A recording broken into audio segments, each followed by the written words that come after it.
Bom, vamos lá, seja bem-vindo mais uma vez ao nosso canal. Hoje nós estamos com a lição de número 5 do primeiro trimestre de 2023, nas edições Betel, ok? O assunto da nossa lição hoje é o servo e as multidões. Se você tem acompanhado aí as aulas, você já sabe que nesse trimestre nós estamos estudando o Evangelho de Marcos, que apresenta Jesus como servo. E aí onde está a palavra servo, você pode ler Jesus Cristo. Jesus Cristo e as multidões, né? Vamos ver aí quem eram as pessoas que seguiam, que caminhavam, que viram a Jesus Cristo durante o seu ministério aqui na terra, tá bom? Antes de nós seguirmos para a aula, né? Eu queria pedir a você que ainda não é inscrito no canal, se inscreva, né? E que todos possam deixar o seu like aí no final da aula. E não esqueça também de compartilhar esse vídeo com seus amigos nas suas redes sociais, ok? Vamos lá então, lição de número 5, o servo e as multidões. O nosso texto áureo está Marcos capítulo 12, versículo 37, a parte B, que diz assim: e a grande multidão o ouvia de boa vontade. E a grande multidão o ouvia de boa vontade. Aonde Jesus passou, todos os relatos de cidades onde Jesus esteve, sempre há esse elemento, né, na narrativa bíblica, que é a multidão. Aonde Jesus ia, as pessoas se reuniam para ouvir ele pregar, para ver os milagres que ele fazia, para participar, né, de milagres que ele fazia, que havia aqueles milagres pessoais, né?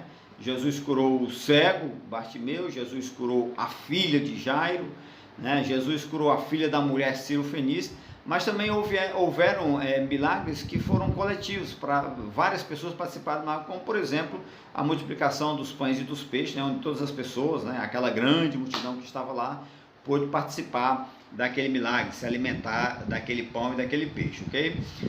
A nossa verdade aplicada diz o seguinte: como Jesus, seus discípulos devem lidar com as multidões com compaixão, discernimento e atenção, né? Ou seja, devemos imitar a Jesus Cristo no seu tratamento com as pessoas que estavam ao seu redor.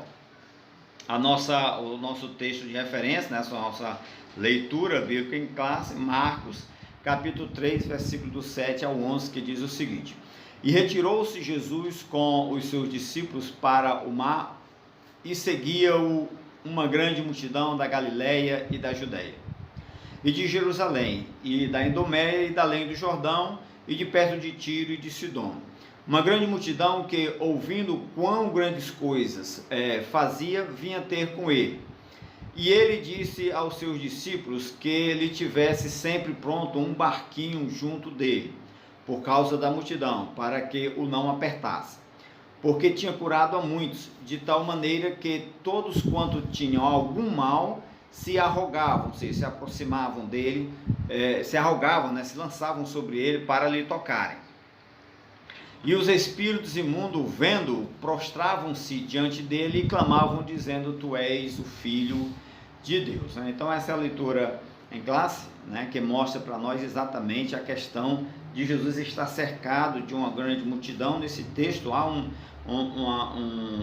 singular, né, porque ele pediu aos seus discípulos que mantivesse um barco próximo dele, né? Há um outro texto também que fala que em uma ocasião semelhante a essa, Jesus estava na beira do mar da Galileia, havia uma grande multidão, estava ali para ouvi-lo pregar, né? E ele entra para dentro de um dos barcos e afasta um pouquinho o barco da beira da água, né? E ele fica de dentro do barco pregando, né, ensinando a multidão. E isso é uma coisa muito interessante, porque na verdade Jesus estava usando ali tecnologia, né? Jesus estava usando a ciência, Jesus estava usando a natureza, né, as leis da natureza em seu benefício, porque durante o dia o vento sopra do mar para a terra, e à noite o vento sopra da terra para o mar. Então Jesus aproveitou aquele momento ali e se colocou dentro d'água, virado para a terra. Então quando Jesus falava, o vento levava a voz dele para que alcançasse a multidão, né, as pessoas que estavam mais atrás da multidão. Olha só que coisa interessante, Jesus usando a tecnologia que ele tinha disponível na sua época, né, para pregar o evangelho, tá bom? Vamos então à introdução do nosso comentário, né? O nosso comentário tem 3 pontos, como costumeiramente é na escola bíblica dominical. O primeiro ponto vai falar sobre Jesus e a multidão, o segundo ponto sobre as multidões que seguiam Jesus, e o terceiro ponto, os 3 grupos entre a multidão, né? Aquela grande multidão que está com Jesus ali à beira do mar. Nós podemos ver 3 grupos de pessoas diferentes ali. Então nós vamos falar um pouco sobre isso aí também lá no terceiro ponto. Por enquanto vamos nos ater aqui à nossa introdução, que diz assim: estudaremos nessa lição mais um importante aspecto do ministério terreno de Jesus, liderando com as multidões. Então, qual é o aspecto terreno de Jesus? Nós vamos ver liderando com a multidão, ou seja, a liderança de Jesus em relação às multidões. O enfoque será quanto às questões de oportunidade, atenção, discernimento e discipulado, pois o fato de alguém estar entre a multidão que segue a Cristo não significa que automaticamente seja um seguidor de Jesus, né? Nem todo mundo que estava naquela multidão ali, que estava ali vendo ele fazer, ouvindo as palavras dele, estavam de fato interessados em aprender dele, ok? Então vamos lá ver quem é essa multidão, né?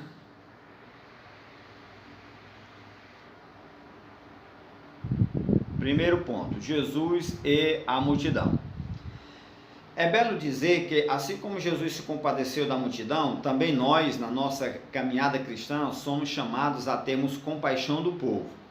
Podemos dizer que Jesus, além de saciar a fome da multidão, de igual modo, a saciava com seus ensinamentos, né? Ou seja, por algumas vezes Jesus mandou seus discípulos alimentar a multidão, né, com alimento carnal, alimento do corpo, mas ele também alimentava a multidão com seus ensinamentos, né? O maior impacto de quem seguia Jesus não era necessariamente os milagres, né, mas as palavras de Jesus. Elas eram penetrantes no coração, na alma, na mente das pessoas, ok? O primeiro tópico do primeiro ponto vai falar sobre atento às necessidades da multidão. O Evangelho de Marcos nos faz ver que de todas as partes as pessoas davam um jeito de irem ao encontro de Jesus para ouvi-lo. Ficavam satisfeitas com os seus atos de compaixão. Lá em Marcos capítulo 8, versículos 1 e 2 diz assim: naqueles dias havia muito grande multidão, e não tendo o que comer, Jesus chamou a si os seus discípulos e disse: tenho compaixão da multidão, porque há já 3 dias que estão comigo e não tenho o que comer, né? Na lição passada nós falamos um pouco sobre esta questão, né? A compaixão de Jesus, né? O amor de Jesus pela multidão, né? E nós vemos aí que uma coisa muito forte naquela multidão que estava com Jesus naquela ocasião é que já fazia 3 dias, né, que eles estavam com Jesus, né? Jesus ele sempre procurava pregar um pouco afastado da cidade. Ele não ficava no centro da cidade, ele ia à sinagoga nos momentos de culto e tal, mas a maior parte do seu ministério foi feito fora da cidade, num monte, numa campina, à beira do mar. E aquela multidão havia saído da cidade, muitos vieram de longe e ficaram com Jesus ali durante aquele período, não se arredaram, não saíram de perto de Jesus. Então já fazia 3 dias que eles estavam ali com Jesus, né, acompanhando Jesus desde o comecinho da manhã até o fim do dia, até a noite, uma parte da noite. Eles estavam ali antes de dormir, querendo ouvir Jesus, querendo que Jesus fizesse algum milagre com eles, né? Não é de se admirar, por exemplo, que em uma determinada passagem de um lado para outro do mar da Galileia, em meio a uma tormenta, Jesus estava no barco dormindo, né? Porque o cansaço lhe era muito grande, ok?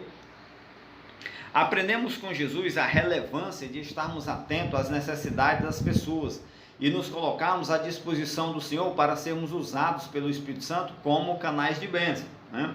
Jesus chega um momento que ele diz para ele: esse povo está comigo há muito tempo, eu preciso fazer alguma coisa, né? Eles estão comigo, estão me ouvindo, mas eles precisam de comer, eles precisam de alimento. Então Jesus passa a se preocupar agora com a questão de saúde, né? Porque as pessoas estavam ali, com certeza eles tinham muita dificuldade em encontrar alimento, porque estavam fora da cidade. Talvez algum viajante, alguém passando para lá e para cá, tivesse alguma comida e vendesse ali alguma comida, mas era coisa muito pouca. A multidão, de um modo geral, estava faminta, ok? Ele, porém, respondendo, disse: dá-lhes voz de comer.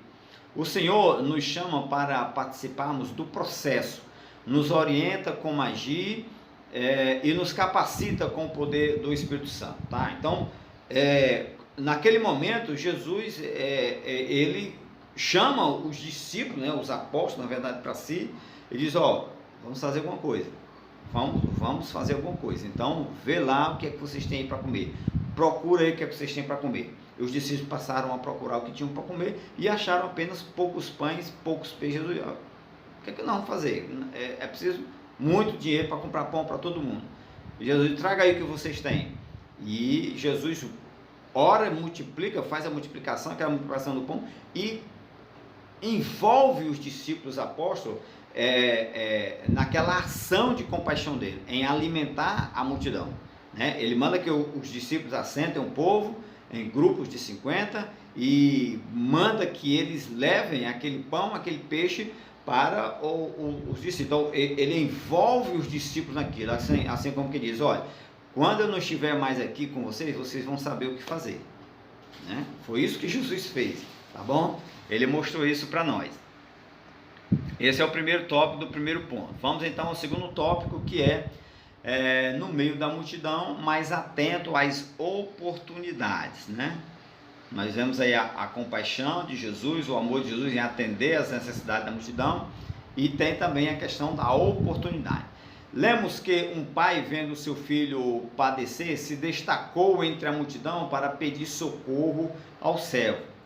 Esta postura audaciosa do pai, do jovem lunático, se dirigindo a Jesus e apresentando a situação de seu filho, resultou na libertação do menino.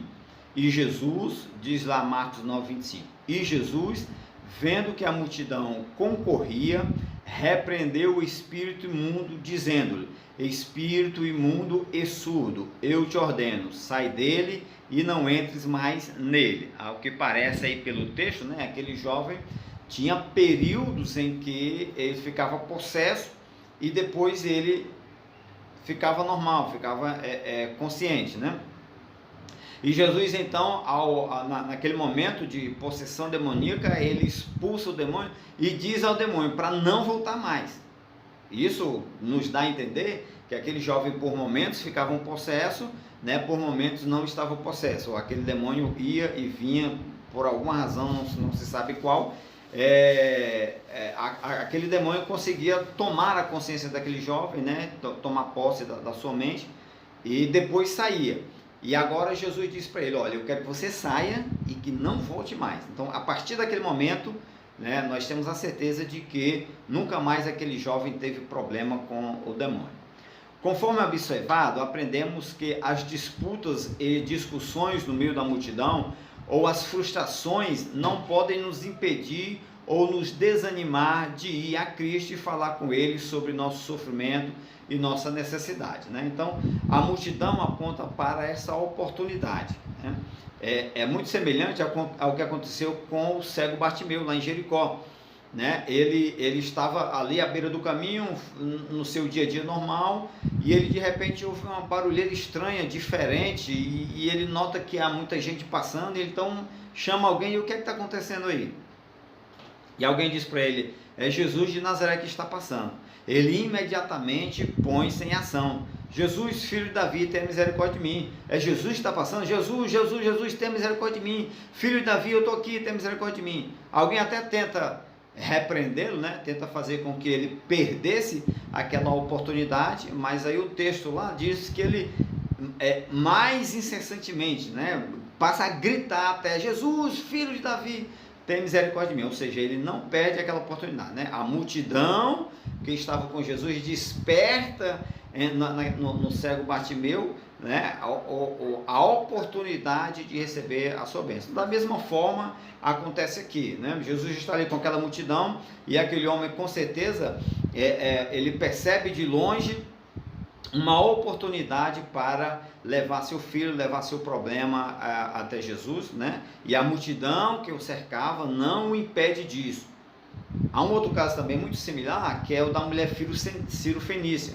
Quando Jesus estava caminhando, uma grande multidão estava com ele e ela ia pelas laterais, pelas bordas da multidão, gritando: Senhor, filho de Davi, tem misericórdia de mim, cure a minha filha e tal, e chega até a incomodar os apóstolos, né? Os discípulos estavam mais perto de Jesus, e dizem: Senhor, manda ela se calar, não aguento mais, está incomodando aqui e tal. Jesus: não, calma aí, chama ela aqui. Então, aquela mulher aproveita aquela oportunidade, né? Este homem com essa criança aí, possessa por espírito humano, também aproveita a oportunidade, assim como o cego Bartimeu, ok? Terceiro tópico do primeiro ponto: não permita que a multidão atrapalhe sua busca por socorro. É praticamente uma extensão, né? Marcos relata haver uma mulher que padecia de uma hemorragia visivelmente incurável ao homem que vagarosamente destruía a sua vida, né? Ele vai citar aí mais um exemplo, né, dessa questão de estar no meio da multidão e aproveitar a oportunidade. Essa enfermidade fazia com que essa mulher se abatesse, pois sua dor consumia suas forças dia após dia, além de muitas decepções com os médicos e a pobreza que ele incidiu por haver gastado tudo o que tinha, né? Conforme observado, sendo sabedor que Jesus passaria por ali, ela enxergou um fio de esperança em seu coração. Ouvindo falar de Jesus, veio por detrás, entre a multidão, e tocou no seu vestido, né? É muito importante lembrar que o texto diz que ela tocou na orla do seu vestido, né? Ou seja, talvez naquele momento ali, quando a multidão, né, empurrando para lá, talvez ela até tenha tropeçado e tenha caído, e quando ela finalmente conseguiu chegar perto de Jesus para tocar nela, ela estava abaixada, ela tocou na orla, tocou na parte de baixo, né? Aqui na nossa cultura, né, nós conhecemos como bainha, né? A bainha da roupa, da calça, né?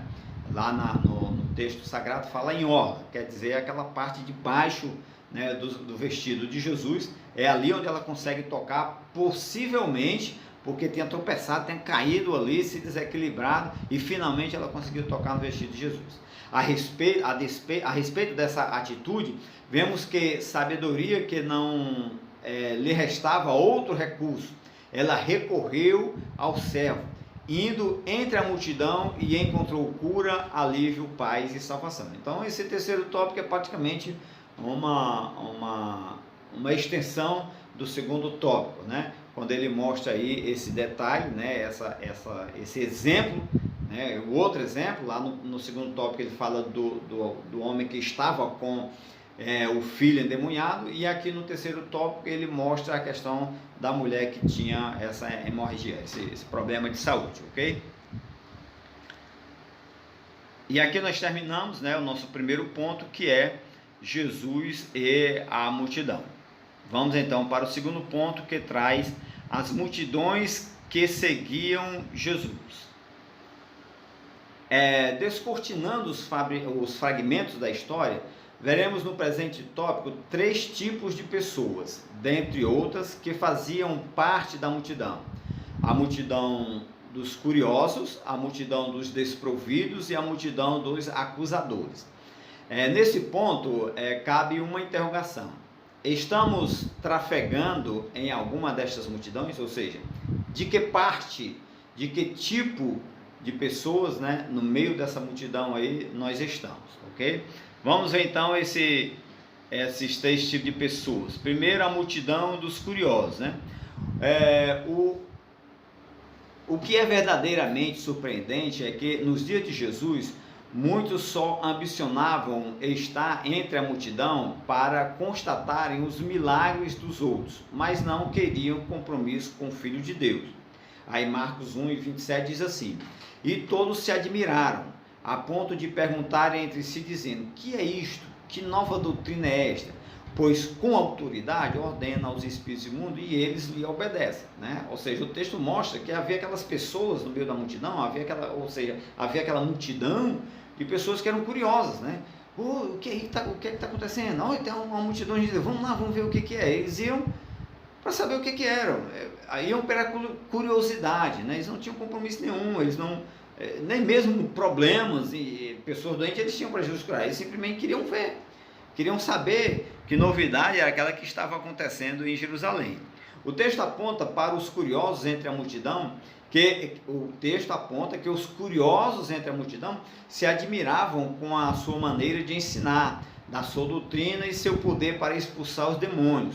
Marcos coloca a questão de tal maneira que nos confronta a deixarmos de ser conduzidos pela curiosidade, para podermos receber algo novo da parte de Deus e crer e conhecer Jesus como o servo enviado de Deus para remir a humanidade de seus pecados. Então isso aí, né, é o nosso primeiro tópico, né, do segundo ponto, ok? A multidão dos curiosos. Temos também a multidão dos desprovidos. Marcos escreve em seu evangelho que onde Jesus passava, atraiu a multidão. Ele relata que quando Jesus foi para casa, uma multidão se ajuntou a eles. Era tanta gente que Jesus e os discípulos não tinham tempo nem para comer, né? Como eu já havia falado anteriormente, isso está escrito lá em Marcos, capítulo 3, versículo 20. Afigura-se que essas pessoas viajavam de vários lugares, onde pessoas de classes sociais distintas, sendo pessoas de classes sociais distintas, em busca que o servo apresentasse uma solução para os seus problemas e respostas, para suas dores e ansiedades, né? Tem até um determinado momento em que Jesus repreende esse tipo de pessoa, de vocês estão vindo a mim, não pelas minhas palavras, não pelas obras do Pai que eu estou fazendo, mas pelo pão que eu multipliquei e vocês comeram. Vocês estão vindo para comer pão, essa é a verdade. Jesus chega a fazer essa reclamação a esta multidão, a este tipo de pessoas que estavam entre a multidão, que iam ali para receber alguma coisa. O intuito deles era tão somente receber alguma coisa.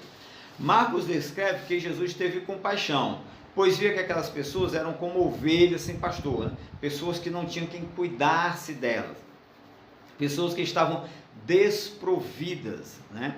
Desprovidas tanto do alimento, né? Como do alimento espiritual, como do alimento físico, né? O terceiro tópico vai falar da multidão dos acusadores. Aí já é um outro grupo de pessoas bem distinta dos dois primeiros grupos, né? Os dois primeiros grupos, não tinha lá um compromisso, estava lá para ver acontecer os milagres, aquela coisa toda. Outros só iam para receber, né? Iam porque estavam desprovidos, precisavam de alguma coisa, o intento era receber. E havia aqueles também que iam lá para observar em Jesus uma falha, procurar um erro em Jesus. Por entre as páginas das Escrituras Sagradas, no Evangelho de Marcos, podemos presenciar que muitos entre a multidão que ali estava ali sem um objetivo definido, né? Não por acaso, sendo inimigos declarados de Jesus, os principais dos sacerdotes viram neste grupo a oportunidade de matá-lo. Diz lá em Marcos 15:11, mas os principais dos sacerdotes incitaram a multidão para que fosse solto antes de Barrabás, né? Inclusive, alguns principais dos sacerdotes, escribas, fariseus, né? Pessoas ligadas à religião e também ligadas ao governo, ao domínio das pessoas naquela época, estavam no meio dessa multidão de acusadores, que estavam ali para verificar um erro em Jesus, procurar um erro de Jesus. E é claro que os líderes, na época do acusatório de Jesus, né, da prisão e morte de Jesus, os líderes trouxeram parte destas pessoas que estavam ali para observar, para buscar um erro, fazer uma crítica a Jesus, usaram essas pessoas como testemunhas. Alguns até falaram coisas que não eram verdade, né? Fizeram falsas acusações contra Jesus ali. Convém observar que, sendo muito zelosos para levar o plano que havia idealizado para a morte de Cristo, estes se valeram da multidão, instigando-a, estes que ele fala são os principais sacerdotes, fariseus, líderes religiosos, né? Instigando a multidão para gritar pela absolvição de Barrabás, mesmo sendo este um criminoso perigoso e ultrajante, né? Então nós vemos ali que no meio daquela multidão de acusadores estavam líderes que findaram incitando a multidão naquele momento do julgamento de Jesus, né? Vocês sabem muito bem que era costume no Império Romano, né, principalmente Pilatos, no dia da Páscoa, ele apresentava pessoas que haviam sido acusados, né, que estavam pagando penas criminosas, para que recebesse um indulto, né, recebesse o perdão do Império, recebesse o perdão do governo romano, o famoso indulto, né, da nossa época. E Jesus apresentou ali duas pessoas, Jesus Cristo e Pilatos, né? E Barrabás. E ele era a obrigação dele, era o costume dele, ele soltava. Aqui, como mostra da minha beneficência, né, da minha misericórdia, eu vou estar soltando aqui o fulano de tal, estou perdoando ele, está sendo reingressado à sociedade. Era ele quem fazia isso. Entretanto, naquela ocasião, ele pega Jesus de Barrabás e lança a decisão para o povo. Ele diz, quem vocês querem que eu solte? Né? Na verdade, se torna até um pouco assim, não sei se covardia ou se uma má fé dele, né, atrás de galgar mais popularidade, mas o fato é que ele deveria ter escolhido. Né? Ele poderia simplesmente apresentar a Jesus, esse aqui, vocês estão acusando ele disso e disso, mas eu vou perdoar ele, vou livrar ele dessa acusação e vou soltar ele. Jesus poderia muito bem fazer isso, ok? Pilatos poderia muito bem fazer isso, mas ele não fez. Ele tomou um criminoso, tomou a Jesus, que ainda não tinha sido julgado, né? Ainda não tinha sido sentenciado, né? O seu julgamento, e apresentou ao povo, e escolham vocês. Né? Depois ele lava ali as suas mãos, mas o fato é que não importa quanta água ou detergente ele usasse ali, jamais as suas mãos seriam limpas. Só o sangue do próprio Jesus Cristo seria capaz de limpar as mãos de Barrabás, como o sangue de Cristo limpou as nossas vidas quando tivemos encontro com ele, ok? Então aqui nós terminamos o terceiro tópico do segundo ponto. Vamos então para o terceiro ponto. Os grandes grupos os três grupos entre a multidão. Os evangelhos, em um panorama geral, identificam alguns grupos de discípulos de Jesus entre a multidão que o seguiam. Assistimos nas Sagradas Escrituras que muitas pessoas tiveram contato com ele. Entretanto, devemos nos aperceber que estes três grupos conseguiram se distinguir entre os demais. Então, nós vemos no segundo ponto uma diferenciação geral da multidão que estava com Cristo, né? Aqueles que não tinham compromisso nenhum, não estavam nenhum, só queria ver Jesus fazer os milagres. Aqueles que estavam atrás dele para receber alguma coisa, e aqueles que estavam atrás dele apenas para procurar achar um erro, criticá-los e mais na frente no seu julgamento apontar uma acusação contra eles, né? Mas dentro dessa multidão havia também três outros grupos de pessoas, que é o que nós vamos tratar aqui nesse terceiro ponto, né?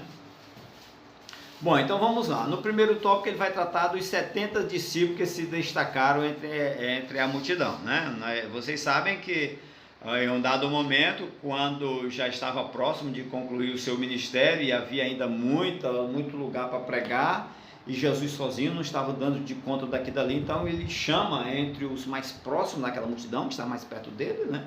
Ele chama 70 homens, inclusive os apóstolos, 12 apóstolos, dos 70 estavam incluídos os 12 apóstolos, né? E ele envia essas 70 pessoas para ir aos lugares onde Jesus ainda não tinha ido. Ele não tinha conseguido alcançar todas as aldeias e vilarejos ali no entorno do mar da Galileia, na Judéia, na Samaria, na Galileia, não tinha alcançado todo mundo. Então ele manda que as pessoas vão lá e falem de mim, curem os enfermos, repreendem os demônios. E aquelas 70 pessoas saíram né, fizeram o trabalho de evangelismo, aonde Jesus não estava conseguindo ir, e depois eles retornam e dizem para Jesus: ó, Senhor, realmente nós pregamos a tua palavra, conseguimos curar os enfermos, nós repreendemos os demônios e tal, aquela coisa toda. Ok? Então, no meio daquela multidão, há o primeiro destaque, que são os 70, né? Um grupo de 70 pessoas, é um grupo até razoável, tá?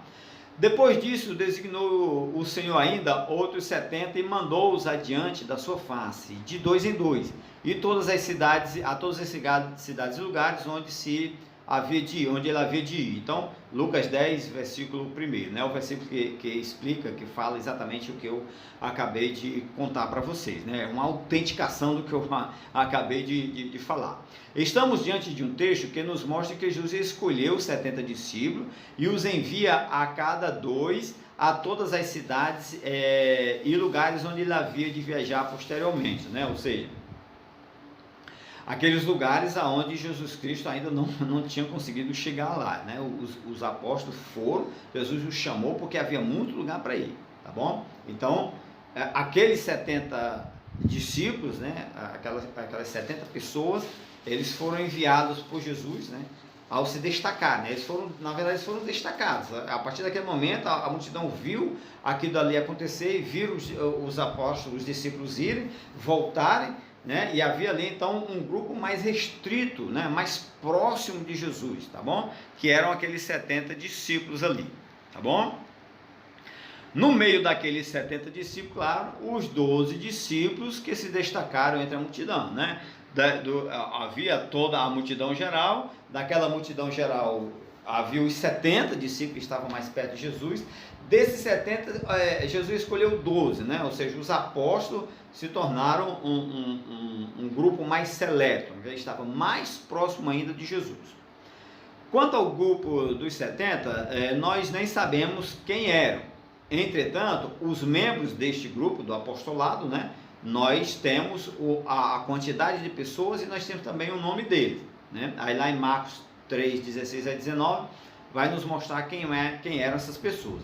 Jesus os chama pelo nome: Simão, a quem pôs o nome de Pedro; Tiago, filho de Zebedeu; João, que era irmão de Tiago também, os dois filhos de Zebedeu, os famosos filhos do trovão, os quais pôs o nome de Boanerges, que significa filhos do trovão; André e Filipe; Bartolomeu, Mateus, Tomé, Tiago, filho de Alfeu, e Tadeu, e Simão, o cananeu, e Judas Iscariotes, que o entregou, né? Então nós temos aí 12 homens, né? Uma lista de 12 pessoas, e esta lista no futuro ela sofre alteração, né? Os 12 apóstolos de Jesus hoje, né? Eles não são estas mesmas pessoas aí. Há uma diferença. Houve uma alteração nesta lista. Você sabe que alteração foi essa? Deixa aí no comentário aí se você sabe qual é a alteração. Que alteração foi feita nestes nomes aí? Participe desta aula. Deixa aí no comentário que alteração foi feita nesta lista dos 12 apóstolos, ok? O Senhor se afastou da multidão, foi ao monte e chamou para si. Notemos os propósitos. Eles devem estar com ele e foram chamados para serem enviados, né? Então, Jesus destaca os 70 da multidão, daquela grande multidão. Depois ele escolhe 12 homens e diz: agora vocês venham comigo, né? Aqueles 12 eram os que estavam mais próximos de Jesus. Eles quem tinham contato direto com Jesus. Inclusive, na noite em que ele foi traído, né, enquanto celebrava a última Páscoa, né? Inclusive tem lá o quadro bonitão que está escrito lá, a última ceia, né? Na verdade não era a última ceia, aquela era a primeira ceia, né? Ele estava celebrando a última Páscoa, mas a ceia, na verdade, era a primeira ceia, né? Foi o momento que ele instituiu a ceia, e naquele ambiente ali, para comer do pão e beber do vinho, só estavam os apóstolos, ok? Esse aí é o grupo que havia se destacado dos 70. Desses 12, olha só que coisa interessante. Desses 12, a grande multidão estava lá. Jesus destacou 70. e os enviou para curar os enfermos. Desses 70, Jesus selecionou 12 para estar próximos a ele, tá? No seu dia a dia. Os 12 apóstolos estavam sempre próximos de Jesus no dia a dia. Mas havia momentos na vida de Jesus muito especiais, que aí ele pegava apenas 3 dos 12, ele pegava 3 e aproximava ainda mais dele, né? Que são esses 3 discípulos aí de que fala o tópico 3 do terceiro ponto. Dentre os 12 discípulos, Jesus separou para estar mais próximo a ele. 3 se destacaram. Podemos visualizar no Evangelho de Marcos que em 3 momentos somente Pedro, Tiago e João estiveram ao seu lado. Por exemplo, quando ele foi curar a filha, foi ressuscitar na verdade a filha de Lázaro, né? Jairo foi até Jesus pedindo, clamando por sua filha, né? E Jesus aí, no caminho para a casa de Jairo, houve aquela interrupção da mulher da hemorragia, né? Jesus se demora um pouco ali, enquanto Jesus estava resolvendo o problema da hemorragia daquela mulher, chegam os funcionários de Jairo e dizem para ele: não perturbe mais o mestre não, porque a tua filha não está mais entre nós, ela morreu, né? E Jesus imediatamente se vira para já: calma, tenha fé. E ele segue, mesmo com a notícia de que a menina tinha morrido, Jesus continua para a casa de Jairo. E quando chega na casa de Jairo, há uma outra multidão, né, que está ali chorando porque a filha havia morrido, os familiares estavam todo mundo ali, aquela coisa toda. E Jesus chega ali naquele ambiente e o texto diz que ele se move de íntima compaixão. E ele entra na casa com os pais e os 12 discípulos ficam do lado de fora. Apenas Pedro, Tiago e João entram na casa com Jesus. Uma outra ocasião é no momento da transfiguração de Jesus Cristo, né? A multidão estava lá na campina, os 70 discípulos estavam com a multidão ali, controlando a multidão, estava apaziguando a multidão, estava cuidando da multidão. Mais à frente, um pouco no pé do monte, estavam os 12 discípulos, né?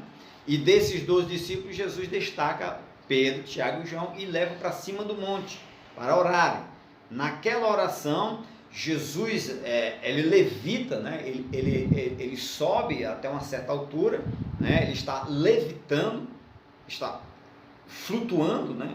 Voando, e os 3 apóstolos veem Jesus Cristo e mais 2 personagens que eles identificam como sendo Elias e Moisés, conversando com Jesus, e só eles 3 veem aquilo ali.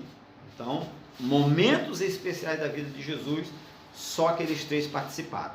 O terceiro evento que Marcos relata é na noite que Jesus foi traído, né? Depois de celebrar a ceia, eles vão para o Monte das Oliveiras, né? Eles pedem aos 12 discípulos, né? No caso, 9 discípulos ficam em determinado lugar. Eles chamam os 3 discípulos mais adiante, deixam os 3 discípulos ali, se distanciam um pouco mais dos 3 para fazer aquela oração. Então, quem estava mais perto de Jesus e pôde testemunhar o seu sofrimento, a sua angústia, né? E também o fato que Jesus, as suas gotas, né? O seu suor ficou molhado de sangue também, tamanha agonia, né? A apreensão que Jesus estava vivendo naquele momento. Certamente aqueles 3 apóstolos que estavam mais perto de Jesus devem ter presenciado aquilo dali e devem ter relatado para os evangelistas, né? Mateus, Marcos, Lucas e João, né? O próprio João estava lá, não lembro, não me recordo bem agora se João escreve isso, mas o fato é que em um dos evangelhos está escrito isso, e certamente um deles 3 foi quem testemunhou isso aí, quem viu as gotas de suor de Jesus se transformarem em gotas de sangue, né? Quer dizer, o suor de Jesus se misturou com sangue, sangue saiu pelos poros de Jesus. Esses 3 testemunharam, né? Ou pelo menos um deles testemunhou isso aí, ok? Então, esse é o grupo mais seleto de Jesus. Tem até uma pregação do pastor Marcos Feliciano, que ele trata exatamente desse aspecto aí. e ele intitula a pregação de Íntimos de Deus, né? Depois você pode procurar aí no YouTube e você vai encontrar essa pregação do pastor Marciano, muito boa, eu recomendo, ok? Então nós terminamos aqui esses 3 pontos, né, dessa lição. Vamos então para a nossa conclusão. Valendo lembrar que esta aula é uma aula resumida, né? A verdadeira aula e acontece na sala de aula da sua escola bíblica dominical. Procure o superintendente da escola bíblica dominical, faça a sua matrícula e participe da sua escola bíblica dominical, ok? Se a sua igreja não tiver escola bíblica dominical, com certeza há um outro culto, né? Há uma outra reunião em que é estudada a palavra de Deus. Então faça parte desse grupo, desse culto, dessa reunião onde se estuda a palavra de Deus, tá bom? Concluindo a nossa lição de hoje, Jesus estava sempre atento aos necessitados e carentes, mesmo entre a multidão. Assim, vemos que nosso Senhor Jesus lidou as multidões com compaixão, liderou, né, as multidões com compaixão, mas também com discernimento, pois muitos que o seguiam não tinham o propósito de serem seus discípulos. Então Jesus tinha compaixão, ao mesmo tempo que tinha os olhos abertos, né, os olhos atentos, tomava cuidado, né, com aqueles que estavam ali apenas para procurar lhe acusar, e Jesus não dava trégua a esse povo. Quando você lê o Evangelho de Mateus, o Evangelho de Lucas, que trata muito dos discursos de Jesus, né, você vai ver que Jesus estava sempre envergonhando e contradizendo e respondendo com a verdade, né, esses que estavam ali apenas para procurar defeitos nas suas palavras, defeitos nas suas ações, ok? Então essa é a nossa lição de hoje. Muito obrigado por você estar comigo aqui durante esse tempo. A lição número 5, os servos e as multidões. Se você gostou dessa aula, não esqueça o seu like, tá? E compartilhe essa aula com seus amigos, né? Compartilhe aí nas suas redes sociais, no seu WhatsApp, no Instagram. Divulgue essa aula para que ela possa alcançar o máximo possível de pessoas. Deus te abençoe e até a próxima aula.